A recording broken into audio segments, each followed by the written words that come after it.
I'm thinking about getting me some plastic surgery because I got my pawpaw's chin. My pawpaw had a big old chin. It looked like two big chins because it had a dimple right in the middle of it. He had one of them chins that enters the room 3 days before you do. And I got his chin. It's like a family heirloom, hand down from generation to generation. And you know, you're not supposed to laugh at funerals, but when Pawpaw passed away, because I went to his funeral, you know, after he died, which is always a good time to go. I walked in the back of the funeral home, and I just started laughing because I looked up at Pawpaw's casket. You know, he knew the Lord. I'm not laughing. I'm not being, you know, bad or nothing. Because Pawpaw was old. He was ready to go. He knew Jesus, and he was ready to get out of here. He'd already had a couple of strokes, and he'd tell me every day I'd go visit him in the nursing home. He'd say, I'm just ready to go home. Well, he finally died. I went to the funeral home, looked up there, and all you could see was his chin sticking up out of that casket. It's like this.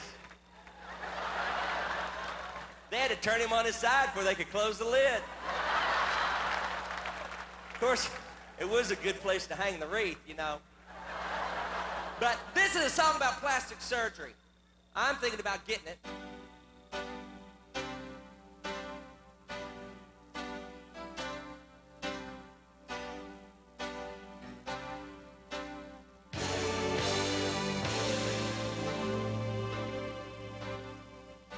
My hairline's moving, I am standing still.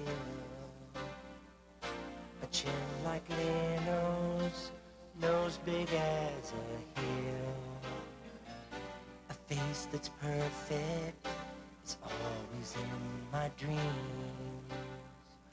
Hope they can fix mine without too many seams.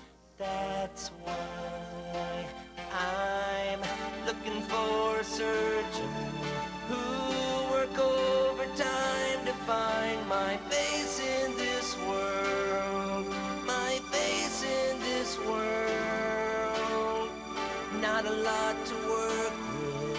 I need his knife to help me find my face in this world. My face in this world.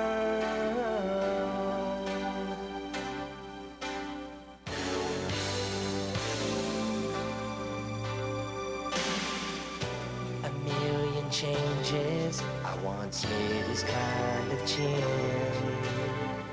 All the girls will love my Stephen Curtis Chapman grin.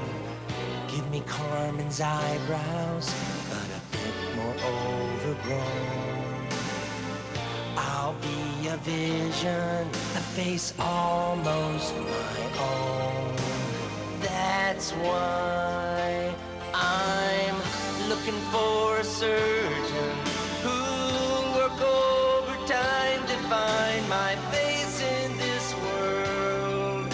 My face in this world.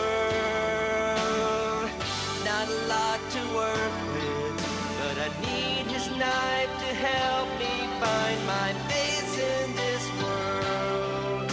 My face in this world.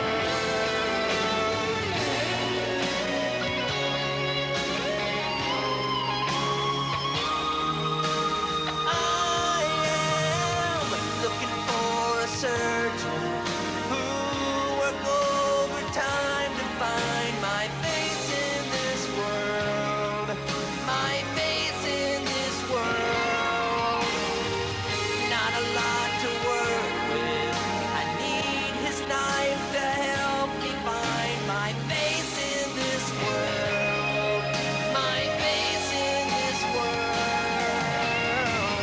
Looking for a surgeon who'll work overtime to find my face in this world. My face in this world. Not a lot to work with, but I need his knife to help me find my face in this world. My face in this world.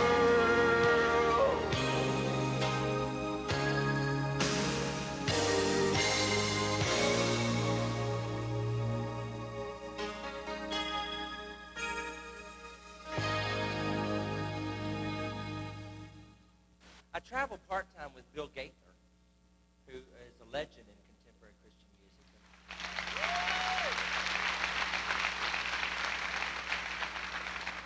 And he's written so many great songs in the church, like The King is Coming and Because He Lives and He Touched Me, and so many wonderful songs. And he asked me about, 1988, he called me and asked me if I would like to join the vocal band. I didn't even know Bill Gaither. I don't even know how he got my number, but I was sure glad he did. He called me and asked me if I'd like to join the Gaither vocal band. You know, and I knew Bill Gaither discovered Sandi Patty. Did you know that? Bill Gaither discovered Larnell Harris. Bill Gaither discovered Carmen. Bill Gaither discovered Steve Green. Bill Gaither discovered George Beverly Shea. I mean, the list goes on and on. He asked me if I'd like to join the Gaither vocal band. I said, does Billy Graham have a quiet time? You bet your sweet bippy. And I didn't tell him that I can't read music. I didn't think that was the time to bring that up. And I didn't tell him that I'd never sung baritone before. I didn't want to bring that up either. But I went and auditioned. And he asked me if I'd like to join the group. And come to find out, you know what Bill Gaither does? He discovers your hidden talent. He does. Like when he found Sandi Patty, she was a bass. Bill said, you know, if you hit a few high notes, you might really go somewhere. And when he found Larnell Harris, he was white.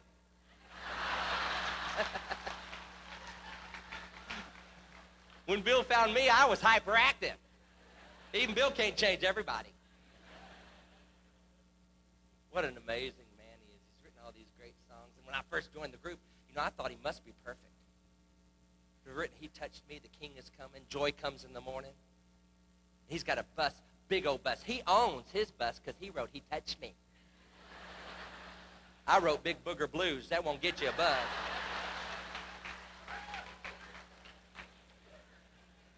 No, I didn't really write Big Booger Blues, but I would have if I'd have thought of it. But he's got a great bus. In the back of his bus, he's got a bedroom where he and Gloria sleep. While the rest of us are in bunks piled on top of each other, they've got a bedroom because he wrote He Touched Me. And they got two beds back there, kind of a Ricky and Lucy thing going on, if you ask me. But you didn't hear that from me.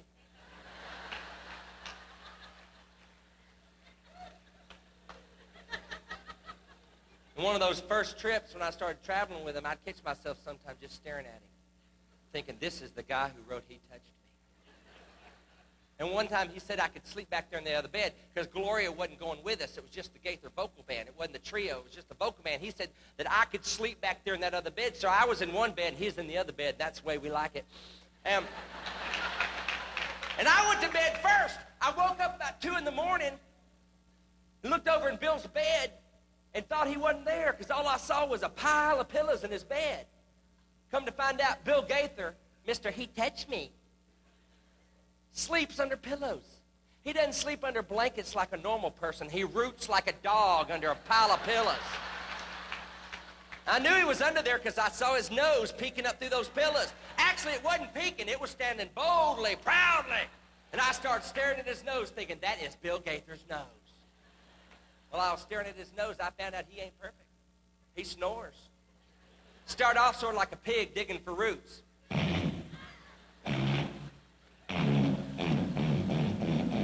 Didn't stop there. It went on to the sound of a freight train hitting a bridge at about 90 miles an hour.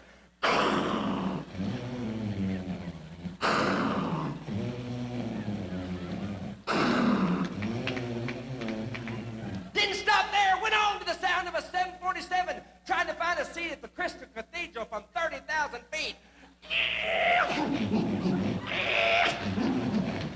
And I wouldn't even mind that as long as you keep a rhythm going.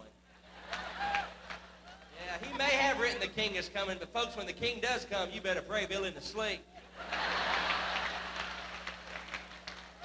Because we'll never hear Gabriel blowing his horn if Bill's blowing his. I'm getting old, y'all. I'm starting to really enjoy cafeterias. And I have this urge every now and then when I put my britches on to hawk them up to here.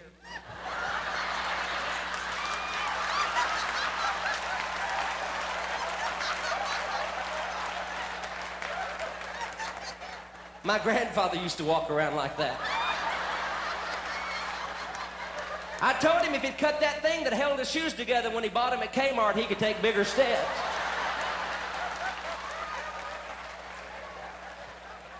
But the thing is, it's not that I'm 34, it's just that I'm still single. And it's not that bad. You know, Jesus was single. I tell people when they say, you know, when are you going to get married? I say, listen, every time you pray, you're praying to a single adult. Don't you forget it. And I thought for sure I'd get married, you know, when I was 33, because, you know, the Lord laid down his life when he was 33. And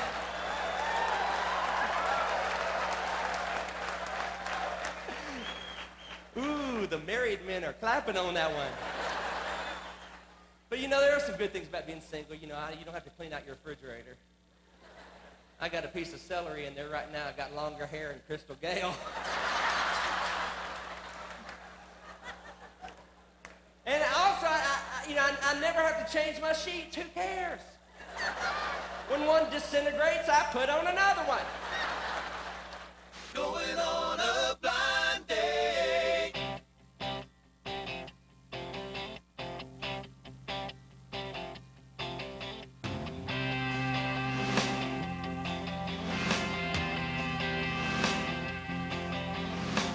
Got a call from Steven. It was just as I'd feared. Said he found my ideal girl. If I could overlook her beard. Another night out with a stranger. I just hope she's of the human race. I bought a dozen roses. Figured how could they hurt? And prayed my date would not be Godzilla in a skirt. Then walking up to her front door, I fought the urge to turn and run. Would this girl be my Cinderella or another Attila? The Hun. I got another blind date. I'd better close my eyes. Why do all my blind dates attract so many flies? Searching for my honey, but all I ever get is stung. I think that I'll stay a bachelor. Whoa, whoa, this is the date adventure. Yeah. Don't think that I'm picky. I know I'm not so hot. Getting ready for a date should not include a rabies shot. Why must dating be such a challenge? Why can't it be fun instead? All I want's a girl, not Mr.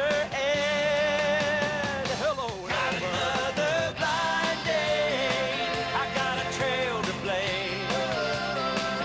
Should I take her to dinner or to a field to graze? Searching for my honey, but all I ever get is stung. I think that I'll stay a bachelor.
I got to show y'all something. The best Christmas gift I've ever gotten in my life was a set of horrible, ugly teeth. I did not find these in Bill Gaither's cup. I had them made. My brother owned a dental lab for a while, and he made these for me, and when I put them in, it just changed my whole personality.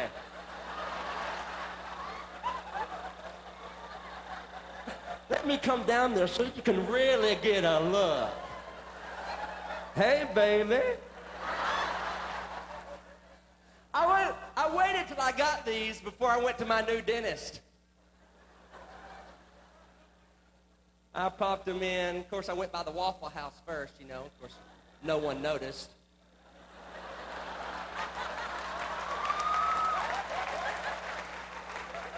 I made my dental appointment. Busted in that door. And I noticed two little kids were playing in the floor. And there was a mother over there reading to her little kid who was all nervous about seeing the dentist. And then I noticed back in that back corner, there were two teenagers who had braces and acne, and everybody was having a good time until I busted in the door. I walked in and pronounced loudly, "Hey, I'm Mark Lowry. I got a 10:30 appointment." That nurse threw that clipboard at me like body contact might cause tooth decay or something. She said, "You're going to have to fill this out." I said, "I'll be happy to, ma'am." I went over and sat by that lady who was reading to her little kid. And I was filling out the forms. I said, "I don't know why they make me fill this out. I come in here every week."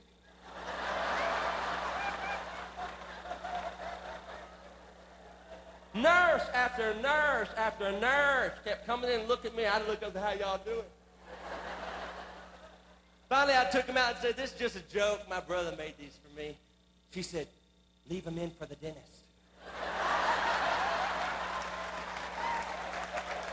They took me ahead of everybody at that dental shop. I popped them in.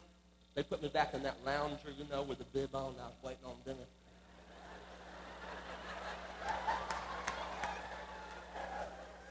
He finally came in. I said, "Doc, I've been flossing. I use rope. Small chain." He said, "Well, we can help you. We can help you." I said, "Doc, I think I may have a cavity or two." He washed his hands and washed them and washed them and washed them and washed. Finally, it looked like he was headed for the linoleum. So I took him out and said, "This is just a joke, doctor." He said, "Oh." He fell back against the wall, put his hand up, and said, "The only thing I could think of is I was going to have to put my hands in that mouth."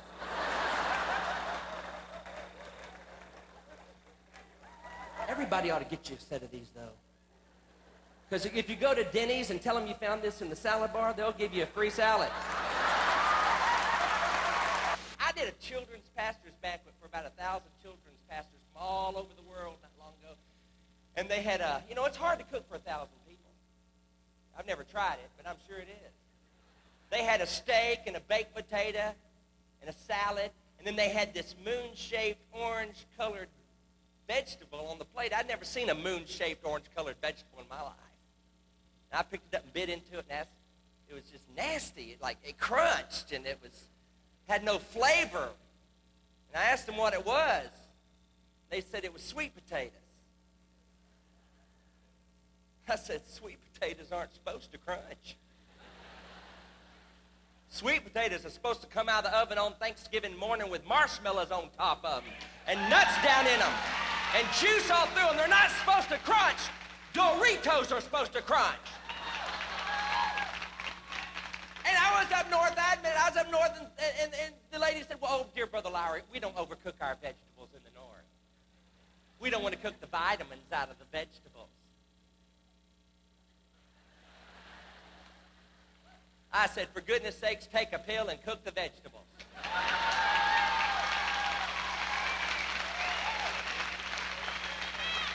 You can get all the vitamins you need in a one-a-day. You don't want to be chewing on a one-a-day. Have you ever been into a vitamin pill? They taste awful because they got vitamins in them. That's why you need to cook those vegetables so the vitamins are gone and they'll taste better. Cook that broccoli till it's yellow, then pour cheese sauce over it.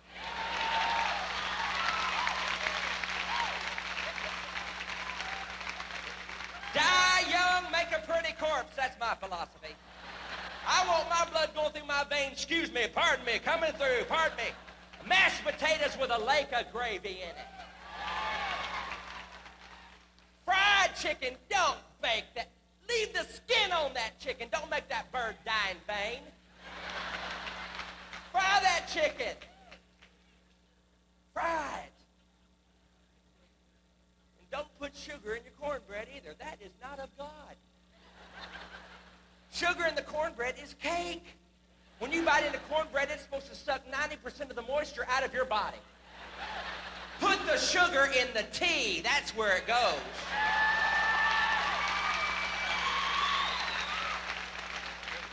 Not that pink stuff. It causes cancer. I tell you, I like my tea so sweet, if you run out of syrup, you can pour it over your pancakes. And then whatever you do, don't exercise. I do one sit-up a day. I get up in the morning, that's half. I lay down at night, that's the other half. I figured out a long time ago, my body is for nothing more than carrying my head from place to place. That makes it sound like I'll eat anything. Hey, I didn't see you down there, little guy.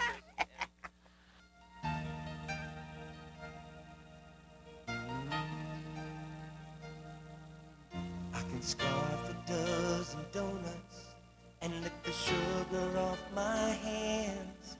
If I had 100 tacos, I could eat them on command. If I eat them even faster, you can see my waist expand. But the bloated feeling that I get is the part that I can't stand.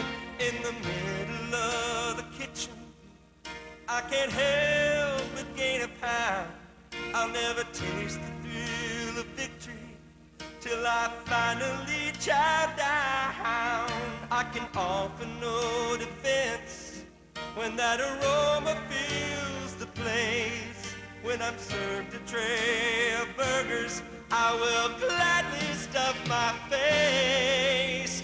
I can eat it all, alfalfa, sprouts, and greens. But when it comes to fast food, I eat everything. I can eat it all, whatever I desire. It's fat that I require, 'cause I'm a butterball. I can eat it all.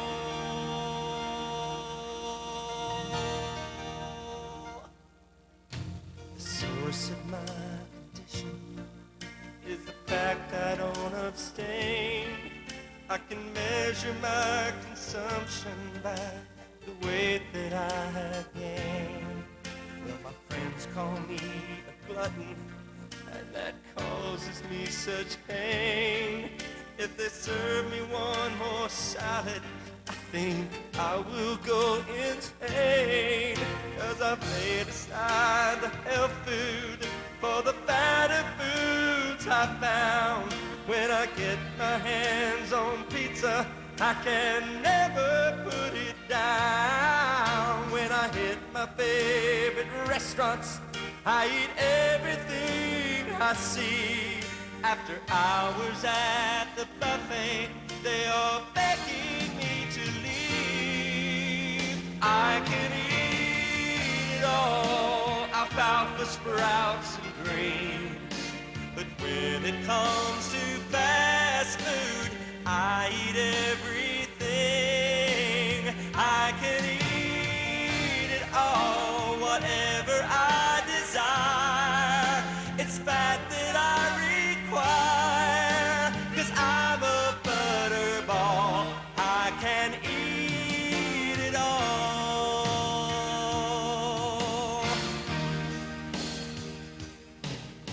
I have a favorite verse I would like you all to know. And it goes like this: man cannot live by bread alone. That is why I lay my ground beef on a rolling flame of fire. The more I have, the more that I desire. I can eat it all.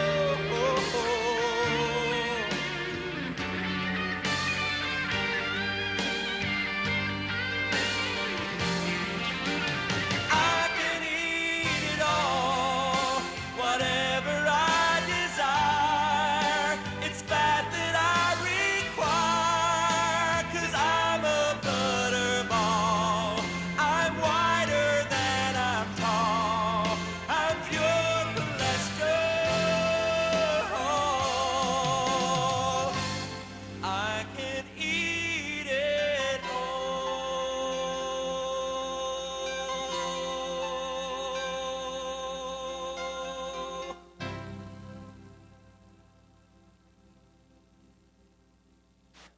Last spanking I ever got, I got a lot of spankings, and there's a big controversy these days about whether or not kids should or shouldn't be spanked. Well, that controversy is about 20 years too late, because my dad never heard it.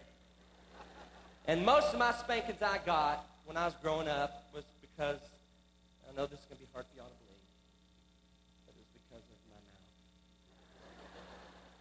I know, I can hear the shock in your voices.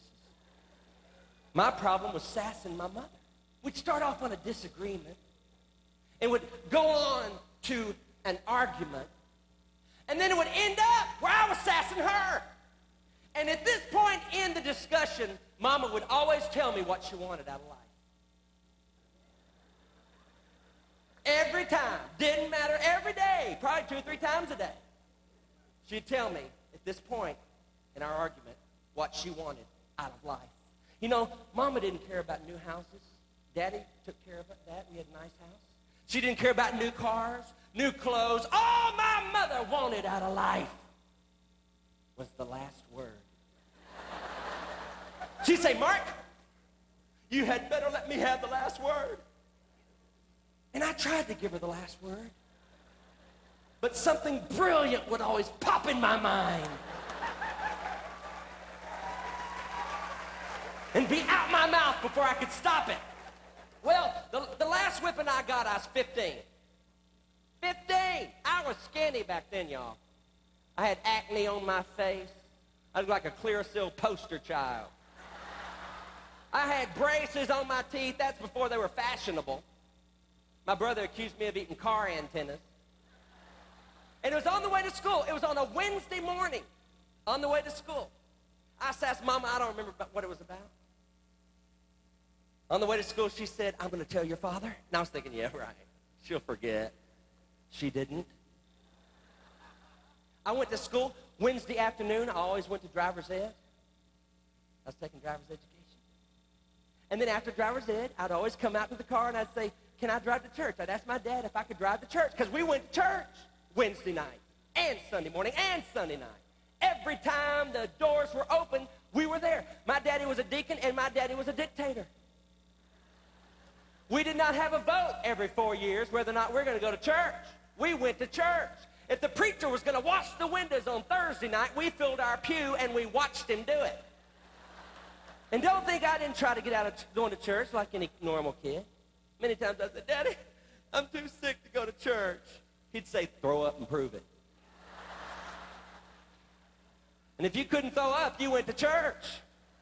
And if you did throw up, he'd say, now don't you feel better? Let's go to church.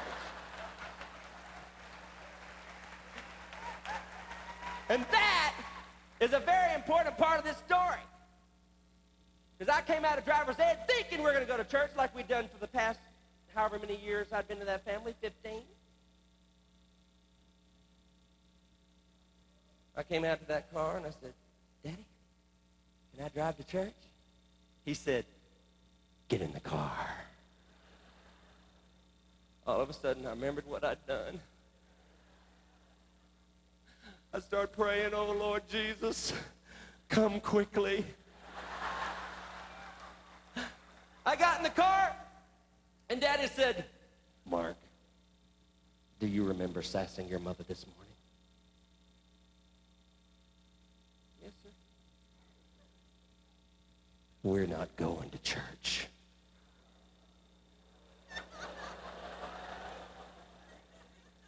I'm gonna take you home and I'm gonna half kill you. Have you ever been half killed? I started thinking, what am I gonna do? If we're skipping church, give me a whipping, it's going to be a doozy.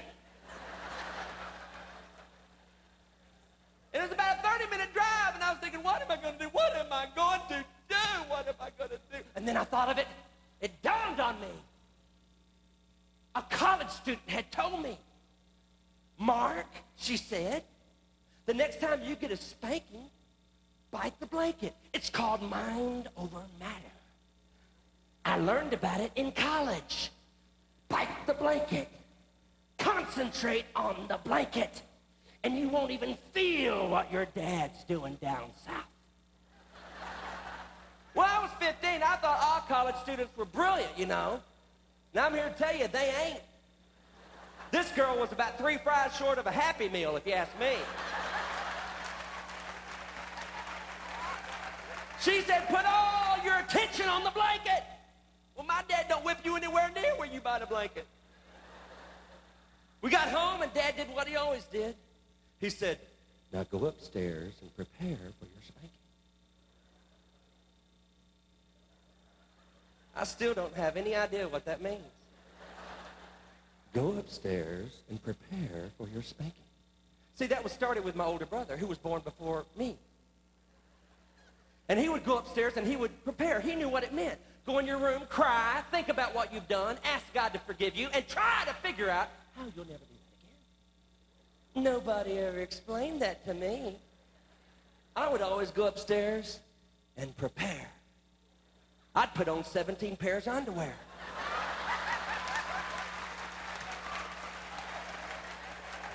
And I'd pull my jeans up over that. And my dad would come up to whip his deformed son. This time I thought, nope, college student. She told me, bite the blanket. Bite the blanket, she said. I went upstairs, and for 30 minutes I crammed this fuzzy University of Houston blanket down my throat. Most of that blanket was in my digestive tract before my dad entered my room. A sprig was hanging out my mouth. I was into that blanket. If I'm going to mind over matter it, I better do it right, man. I crammed that blanket. I was in that blanket. And I heard Daddy coming up the steps. Boom, boom, boom, boom, boom, boom, boom, boom.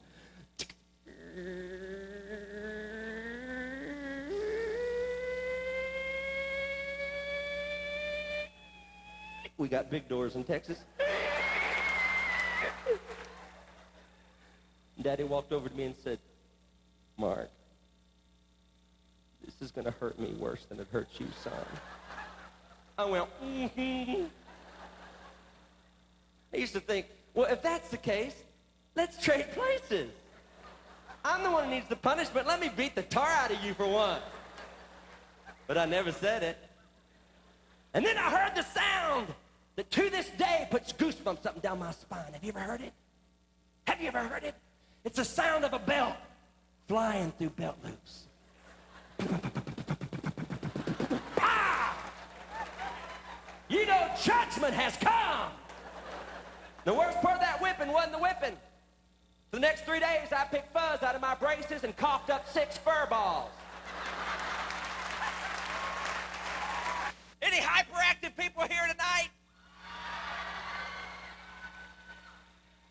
I thought I sensed there was someone in the crowd. I was a hyperactive kid. I tell you what, I knew about hyperactivity. I was on Ritalin for most of my childhood. Every night, Mom and Dad used to tuck me into bed after I'd had my whipping.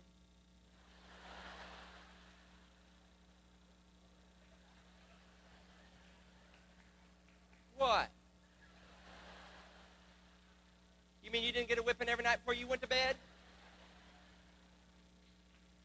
Every night they'd tuck me into bed after I'd had my whipping. And my parents believed in spanking. You see, I was watching some TV talk show the other day. They had some pseudo-psychological idiot on there saying, oh, don't ever spank your children. It'll squelch their personality.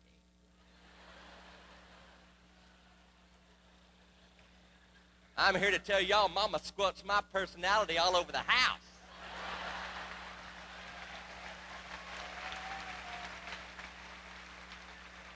Until you've been shook so hard, spit flies out of your mouth, swings around, slaps you on the back of the head, you have not had a happy childhood. It's those same people tell you not to spank your kids that tell you not to cook your vegetables. It's that same crowd. They're all communists. Mom and Daddy tuck me into bed and say, Mark, oh, I heard it every night. Every night they'd say, Mark, one day God's going to use you. I don't know if they always believed it, but they said it every night. One day God's going to use you. But until he does, take this pill.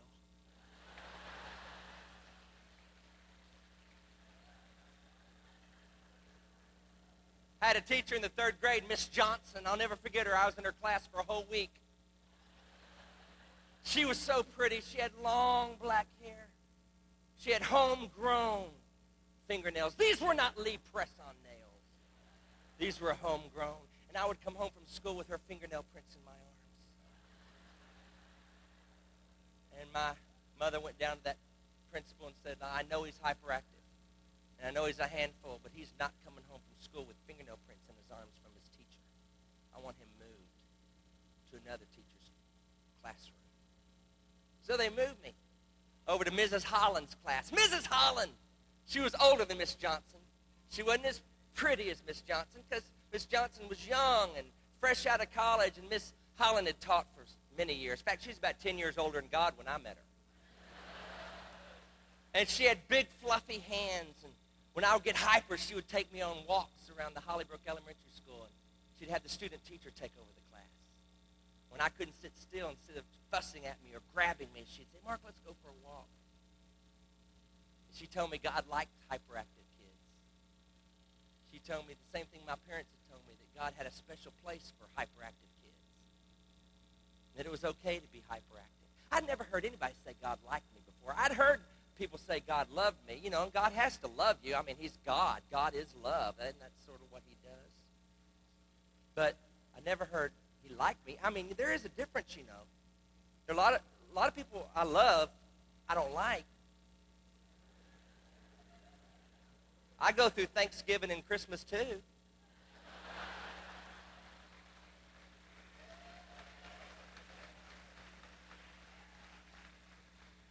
Oh, don't sit there. Some of you sit there like a bunch of pious gas bags. You know exactly who I'm talking about. You know who popped in your head. You know what I'm talking about. You'll cry at their funeral, but you don't want to go on vacation with them. You know exactly who I'm talking about. But God likes us. She told me God likes hyperactive people. God likes There's two kinds of people in the world, hyperactive and boring. And God loves you both. And God likes you both. Hyper-creative, that's what Mama called me. God likes you. Miss Holland told me that. Miss Holland retired from teaching the 3rd grade several years ago, and her mother, I don't think so, her daughter wrote me and said that her mother, Mrs. Holland, was going to retire from teaching the 3rd grade. And she said, my mother has talked about you to every 3rd grade class she's had since you were in her class. And would you write her a congratulatory letter? And so I sat down and wrote her a letter. She'd written enough novels about me, I'd worn them home from school every day, you know. And I wrote her a letter, and I told her, I said, Mrs. Holland, the difference between you and Miss Johnson is Miss Johnson had fingernails that love flesh, but you had hands that love children. And I want to thank you for loving me and telling me that God liked me. Can I help it if I can't sit still? Can I help it if I have a short attention span? I'm not like that all the time. And I'm bored. I think I'll flip to a music video.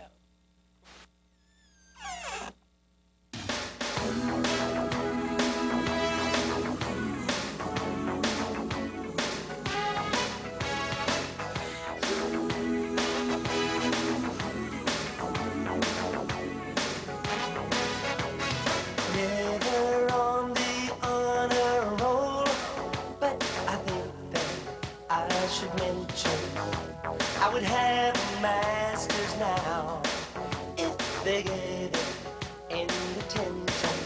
Tried to spit wide, still I turned blue. And blue paper airplanes carried my chemistry experiment blew up. school by accident. Every teacher knows my name. They hear it and go insane. I brought prayer back to class, 'cause all my teachers prayed that I would pass.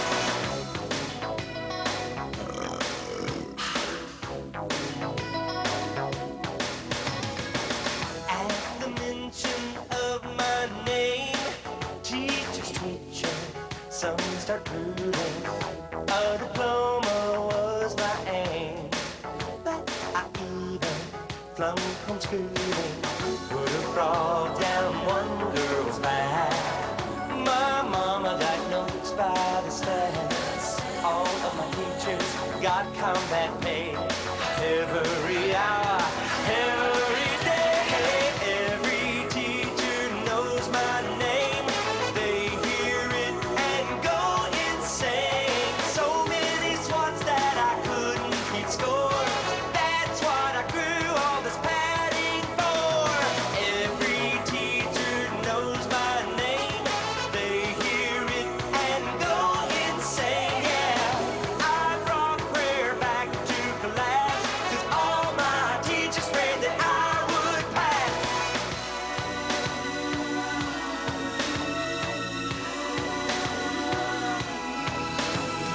Yeah, sure, maybe I drove them mad and was the worst student they ever had. But they are getting their just desserts. I talk about them at my concert. Every teacher knows my name. They hear it and go insane. I can't recall all those words that they spoke. Mark, your life's gonna be a joke. Every teacher knows my name. They hear it and go insane. So many swats that I couldn't keep score. That's what I grew all this padding for. Every teacher knows my name. They hear it and go insane. How many of you in this room, I'm curious, let's take a poll. How many of you in this room, by show of hands, are in love? You married people better get your hands up. How many of you are not in love tonight, but you have been in love at some point in your life? You married people better get your hands down on that one. How many of you have ever, in this room, have ever had a broken heart? The rest of you haven't hit puberty yet, I guess. How many of you have ever seen open heart surgery on the Discovery Channel? Do you love that Discovery Channel? How many of you love the Discovery Channel? Admit it. I love it! Man, I love it! When those helpless little deer are being chased by those leopards, man, I think it's cool. And the snakes are eating the chicken eggs, you know? Always eating better than I am. I was watching the other day, y'all, and they had open heart surgery on the Discovery Channel. It was fantastic. They laid this old boy out on the table, and thank God they can do that. If I keep eating Mexican food, I'm going to eat it. They laid this old boy out on the table. They put a towel over his head. I guess so in case you knew him, you wouldn't get sick. And they cut him right down the middle. They ripped that chest cavity apart. And there it was. Looked like lasagna that was alive. It did. And they took veins, y'all. Did you know you got spare parts? They took veins out of his legs and put them up on his heart. You know, I don't know, but we're going to find out probably about 6 months to a year what those veins are for. God doesn't just put veins in you for no reason. That old boy's going to be walking down the street with a perfectly good heart. That old leg's going to give out. He's going to wish he had his veins. I watched them cut, sew, suture, snip, tuck, mend. I watched them work on that heart for about an hour. I tell you, it's a mess if you don't know what you're doing. They worked on that heart for about an hour, and I thought to myself, and to think, someone would tell another human being, I love you with all my heart.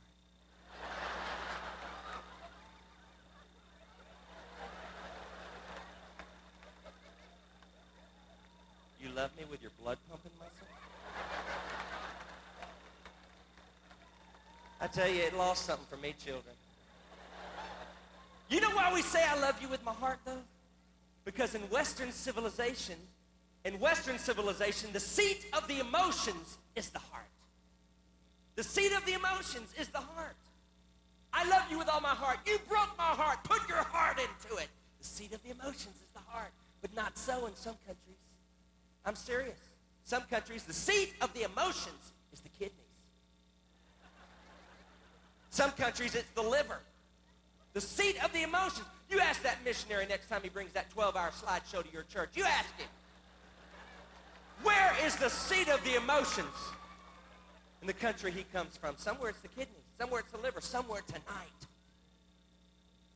a guy is telling his girl in some other language, I love you with both my kidneys.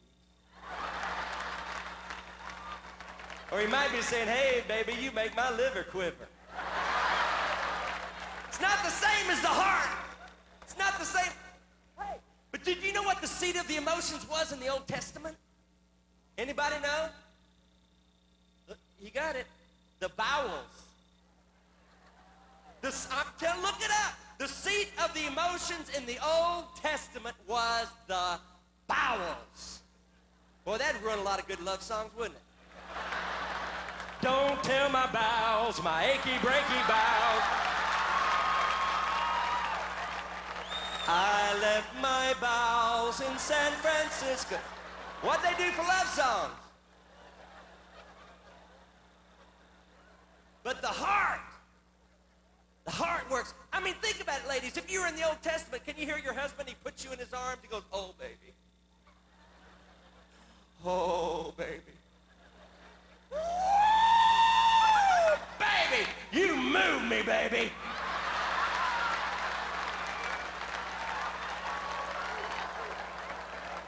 Not the same as the heart, is it? But we have our Christian cliche. It goes like this. Would you like to invite Jesus into your heart? Yeah, you've heard it. Let me tell you something. Jesus is just about as interested in getting in your heart as he is your kidneys. He don't want to get into your left ventricle and watch blood go by. But when you invite him into your heart, listen to me, if you ever do, get ready. At times you may have a broken heart. A lot of people say, come to Jesus, you know, and you get saved, and everything's fine from then on. Let me tell you, Christ said, I've come to give you life. But not just life more abundant. First of all, you got to know what life is, y'all. You know what life is? Whether you're a believer or you're not a believer, life is life. Life is a series of emotions. Life is a mountain after a valley, a wife to feed, a husband to clothe, children to raise, a boss to put up with, car notes, taxes, April 15th. Life is life. Christ said, I've come to give you life more abundant.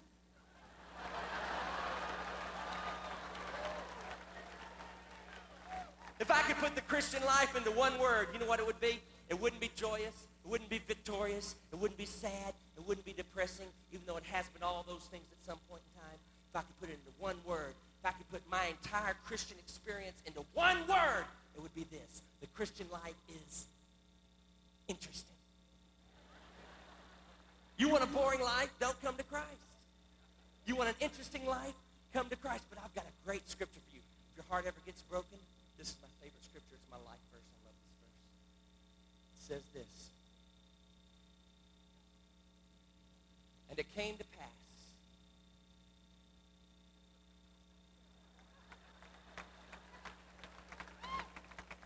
I love that verse, don't you? And it came to pass. It didn't come to stay. It came to pass. No matter where you are on that experience, it'll pass. Hey, you young 18-year-old jocks that got muscles in your earlobes, enjoy them. They will pass.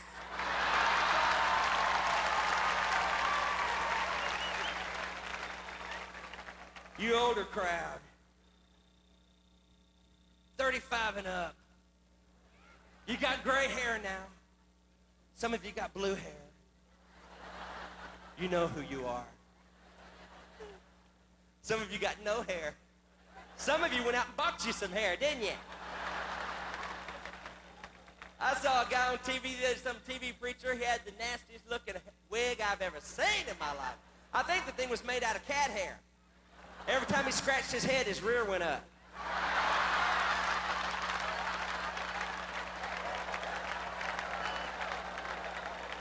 But enjoy it. It will pass. Hey, you may have arthritis living in your joints. Hey, enjoy it. It'll pass. Either it will pass or you will pass. It came to pass. No matter where you are in your life, it'll pass. Do you have a bad year last year? Hold on. It'll pass. Did you have a good year last year? Hold on. It'll pass. I remember our shouting Baptist church back home in Texas, man. They had those kind of seats. Didn't have pews. Had individual seats. And it was a fan-shaped church, which I think is kind of cool because everybody's closer to the preacher. On those long, skinny churches, you can be way on back, way on back. Our church had those individual seats with those armrests like what you got. Of course, that meant if you're too fat, you couldn't come to our church. Or else you'd be carrying it home with you when you left. And that seat would pop you in the rear when you stood up, so you had to be quick. So if you were skinny and quick, you were welcome at our church. Fan-shaped church, it was great. Mama played the piano Sunday morning, Sunday night, Wednesday night. Every time the doors were open, the Lowry family was in church. Our piano wasn't off in another room or over at the side. Our piano was right slap dab behind the pulpit, and Mama loved to play that piano and look at people.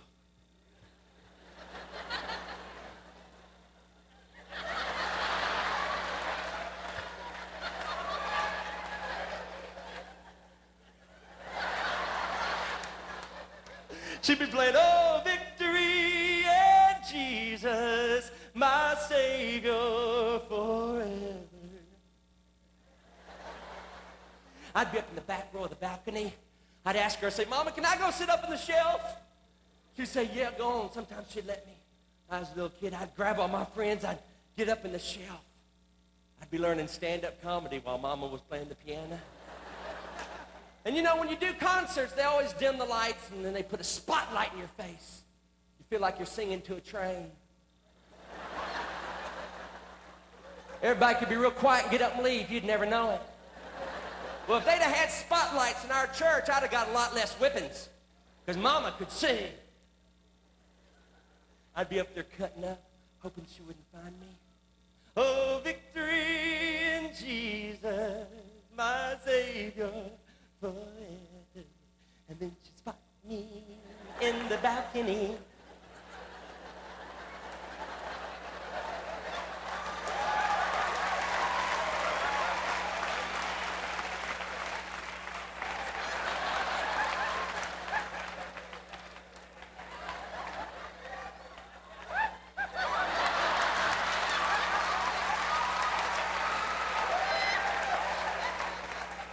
And I'm telling you what, all she had to do was clear her throat, and I could hear it. Above the singing, I could hear it. I don't know why she got up so upset, just because I tied my suspenders together and was using them as a bungee cord. But she'd clear that throat, and above the singing, I'd hear it. I'd look down. She'd say, I'll kill you.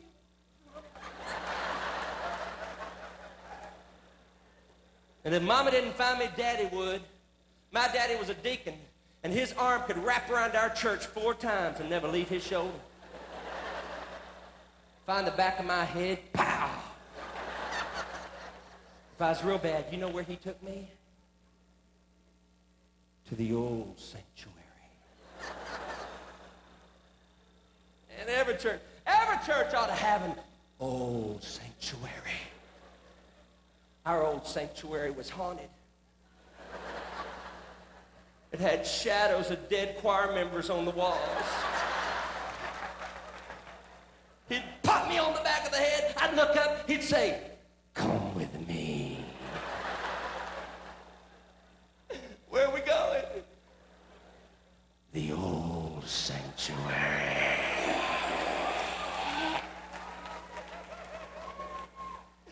What for?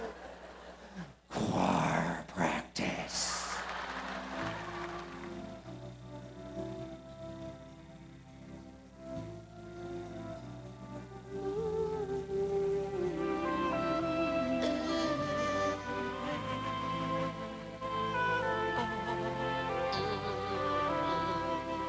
Sandy, you sang with everyone. Larnell to Wayne Watson. Yes, all my partners have been great. Not one of them was second rate. Oh, why don't you sing this time with me? I promise that I'll stay on key. sorry, but I can't help you out. Got my career to think about. Oh,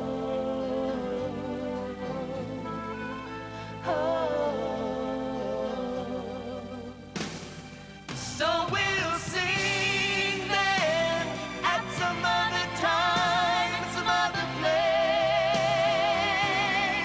where all my friends won't see and no one knows me, and I'll hide my face.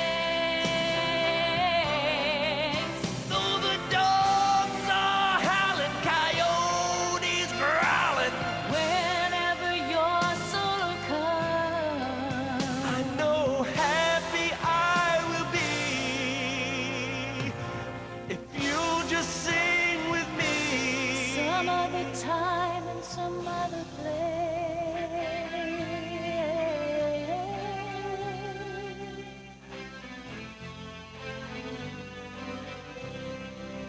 I promise I won't clown around. I'll always smile and never frown.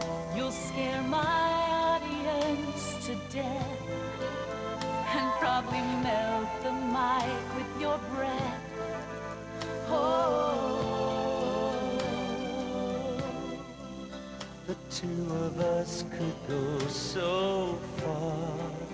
why can't we leave things how they are? All of our concerts would sell out. To all your relatives, no doubt. Oh,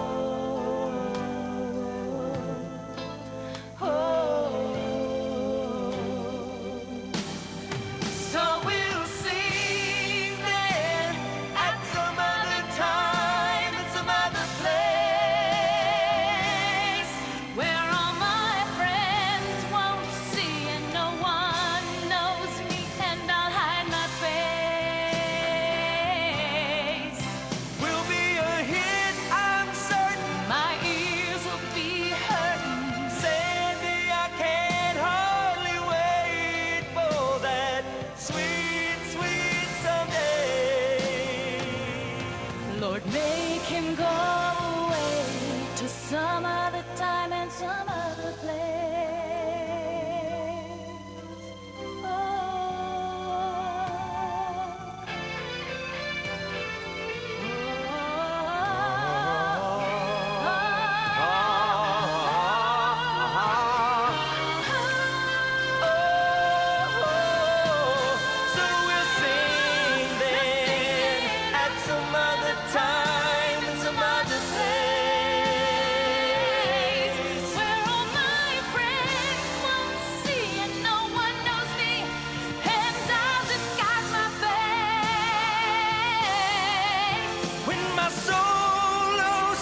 Sandy, let's sing together.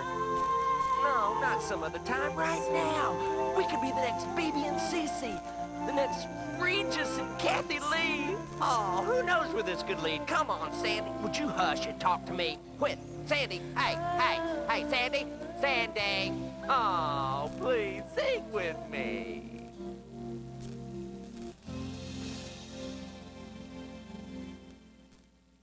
I was flying not too long ago in this packed flight. I mean, it's packed. I'm tired of flying. I wish they could fax me over. I mean, now they have those cheap fares on those flights that they just run. Everybody's flying. Used to, you'd have several seats open around you so you could relax, you know, loosen your belt and explode. But now everybody's on these flights, and I was flying on this long 4-hour flight, and I was praying I'd have an empty seat next to me, flying across the country. And they had this old gentleman on the aisle, and then they came and got him and took him up to first class, and I thought, oh, that's great. I'm going to have both of these seats to myself. And I'll get to raise those armrests, get the pillows and the blankets and lay down, you know, and enjoy myself. Because every other seat was taken. But I was not so fortunate. I looked up the aisle, and I saw her coming. A 29-year-old mother and her 6-month child coming down the aisle to sit next to me. And she was one of these friendly types that kind of just talks nonstop, you know, just the mother just circular breathes. She sat on the aisle and she stuck that 6-month-old child next to me. And I don't have anything wrong. I'm not, have anything against children. I'm single. I'm not married. I don't have children. And if you're going to stay single, not get married, and you want to be in the ministry, you better not be having children. And I'm not used to kids. I don't know that I like my nephews and my niece, but I don't want every other kid around me. I don't know what to do with them. This kid sat next to me and sucked on anything she could get in her mouth. The seatbelt, I looked over and the seatbelt was just gone. She's sucking on the seatbelt, and she got bored with that, and then she saw my arm and thought it looked edible. She started sucking on my arm, and the mother thought it was cute. I felt like a salt block sitting there. The hairs on my arm looked like they'd been moosed before we got off the ground. I didn't think she was sucking that hard till I noticed 2 of my tattoos were missing.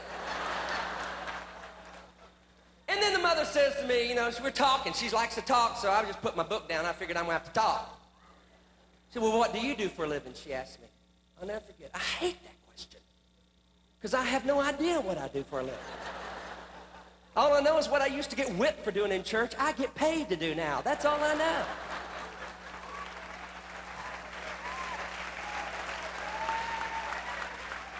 And I told her, I said, well, I'm a Christian. I tell stories about my life from a Christian perspective. I write Christian songs. I sing in a Christian quartet, gospel quartet. And I just travel around doing my little thing. And she kept talking and talking and talking. She thought, oh, well, that was nice. Everything I did was nice. That's nice. Oh, that's nice. Oh, that's nice. And then about halfway through that flight, y'all, she looked at me and she said, do you mind if I change her diaper right here? It's only a wet one. I felt like saying, do you mind if I throw up right here? It's only a wet one. And what could I tell her? She said, do you mind if I change her? What could I tell her? I'd already told her I was a Christian. She raised that Pampers box up.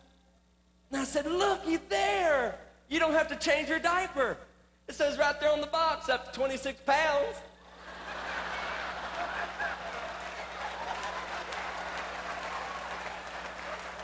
We can weigh her and keep flying. Oh, but no, she wouldn't have it. She opened that diaper and surprise, surprise, surprise. It weren't no just wet one. The oxygen mask fell out of the ceiling.